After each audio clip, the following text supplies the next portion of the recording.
ನಮಸ್ಕಾರ ಎಲ್ಲರಿಗೂ ಹೆಂಗದಿರಿ ಆರಾಮದಿರಿ ಅನ್ಕೊಂಡಿನಿ ಬಹಳ ದಿವಸದ ಮೇಲೆ ವಿಡಿಯೋ ಪೋಸ್ಟ್ ಮಾಡತ್ತೀನಿ ಇನ್ಮೇಲಿಂತ ರೆಗ್ಯುಲರ್ ಇರ್ತೀನಿ ಸೊ ಕನೆಕ್ಟೆಡ್ ಇರ್ರಿ ಇವತ್ತಿನ ರೆಸಿಪಿ ಕುಂಬಳಕಾಯಿ ಸಾಂಬಾರು ಅಗದಿ ಮಸ್ತ್ ಆಗ್ತೈತಿ ಇದನ್ನು ಯಾವ ರೀತಿ ಮಾಡ್ಬೇಕಂತ ಹೇಳಿ ನೋಡೋಣ ಸೊ ನಡ್ರಿ ಸ್ಟಾರ್ಟ್ ಮಾಡೋಣ ಮೊದಲಿಗೆ ಕುಂಬಳಕಾಯಿನ ಈ ರೀತಿ ಹೆಚ್ಕೊಂಡೇನಿ ಆ ಮ್ಯಾಗಿನ ಬೀಜ ಮತ್ತು ಸ್ವಲ್ಪ ಅದೇನು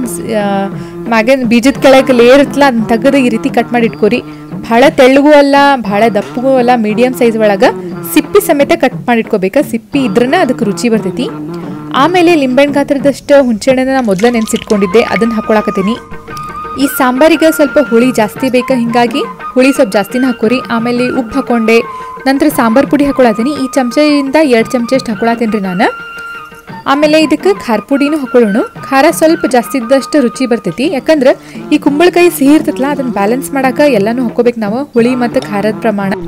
ಈಗೆಲ್ಲನೂ ನೀಟಾಗಿ ಮಿಕ್ಸ್ ಮಾಡ್ಕೋತೀನಿ ಭಾಳ ಏನು ಜಂಜಾಟನೇ ಇಲ್ರಿ ಇದಕ್ಕೆ ಟೊಮೆಟೊ ಬೇಕಾಗಿಲ್ಲ ಉಳ್ಳಾಗಡ್ಡಿ ಬೇಕಾಗಂಗಿಲ್ಲ ಇಷ್ಟ ನೋಡ್ರಿ ಇದು ಸಾಂಬಾರಿಂದ ಮೇನ್ ಪ್ರೊಸೆಸ್ ನಂತರ ಇದಕ್ಕೆ ನಾನು ನೀರು ಹಾಕೊಳತ್ತೀನಿ ಅದೇನು ಬ್ಯಾಳಿ ಮ್ಯಾಗಿನ ನೀರು ಇತ್ತಲ್ಲ ಅದನ್ನು ಹಾಕ್ಕೊಂಡೆ ನಾನು ಮತ್ತು ಸ್ವಲ್ಪ ಬೆಲ್ಲ ಹಾಕೋತೀನಿ ಅದು ಕುಂಬಳಕಾಯಿ ಸಿಹಿ ಇರೋದ್ರಿಂದ ಬೆಲ್ಲ ಅಷ್ಟು ಹಿಡಿಯಂಗಿಲ್ಲ ಸೊ ಬ್ಯಾಲೆನ್ಸ್ ಮಾಡ್ಕೊರಿ ಉಪ್ಪು ಹುಳಿ ಖಾರ ಕರೆಕ್ಟ್ ಇರ್ಬೇಕು ಮತ್ತು ನಾ ತೊಗರಿ ಬೇಳಿನ ಚಲೋತ್ನಂಗೆ ಬೇಯಿಸಿಟ್ಕೊಂಡಿದ್ದೆ ಅಗದಿ ಮೆತ್ತಂಗೆ ಬೇಯಿಸ್ಕೊಳ್ಬೇಕ್ರಿ ಆಮೇಲೆ ಪೂರ ಮಗಚ್ಕೋಬೇಕು ಬ್ಯಾಳಿ ಕಾಣ್ಸಕ್ಕೆ ಹೋಗ್ಬಾರ್ದು ಆ ರೀತಿ ಈಗ ನಾ ಬ್ಯಾಳಿನ ಇದ್ರೊಳಗೆ ಹಾಕೋತೀನಿ ನಮ್ಮ ಕುಂಬಳಕಾಯಿ ನೀಟಾಗಿ ಮೆತ್ತಗೆ ಬೆಂದಾವು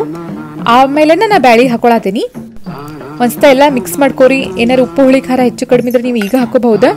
ನೀಟಾಗಿ ಮಿಕ್ಸ್ ಮಾಡ್ಕೊಂಡಾದ್ಮೇಲೆ ಅದರದ್ದು ಕನ್ಸಿಸ್ಟೆನ್ಸಿ ಚೆಕ್ ಮಾಡ್ಕೋರಿ ನಿಮಗೆ ಇನ್ನೊಂದು ಸ್ವಲ್ಪ ನೀರು ಬೇಕಿತ್ತಂದ್ರೆ ಹಾಕೋಬಹುದು ನೀವು ಅಗದಿ ತೆಳ್ಳಗಾಗಬಾರ್ದು ಅಗದಿ ಗಟ್ಟಿ ಆಗಬಾರ್ದು ಆ ರೀತಿ ಆಗ್ಬೇಕಿತ್ತು ಸಾಂಬಾರು ನಂತರ ಒಗ್ಗರಣೆ ಹಾಕೊಳ್ಳೋಣ ಒಗ್ಗರಣೆ ಕೊಟ್ರನ ಸಾಂಬಾರಿಗೆ ರುಚಿ ಒಗ್ಗರಣೆಗೆ ಏನಿಲ್ರಿ ಎಣ್ಣೆ ಹಾಕ್ಕೊಂಡೀನಿ ಆಮೇಲೆ ಸಾಸಿವೆ ಜೀರಿಗೆ ಹಿಂಗೆ ಕರಿಬೇವು ಮತ್ತು ಒಣಮೆಣಸಿನ್ಕಾಯಿ ಆಹಾ ಏನು ಮಸ್ತ್ ಘಮ ವಾಸನೆ ಬರತೈತಿ ಬಿಸಿ ಅನ್ನದ ಜೊತೆ ತುಪ್ಪ ಹಾಕ್ಕೊಂಡು ತಿಂದ್ರೆ ಹೇಳ್ತೇನಲ್ಲ ಭಾರಿ ಇರ್ತೈತ್ರಿ ಇದು ನೋಡಿದ್ರೆ ನಾ ಬಾಯಾಗ ನೀರು ಬರತೈತಿ ನಂಗೆ ಆಮೇಲೆ ಇದು ಸೀಸನ್ ಇದ್ದಾಗ ಹೇರಳವಾಗಿ ತಿನ್ರಿ ಕುಂಬಳಕಾಯಿನ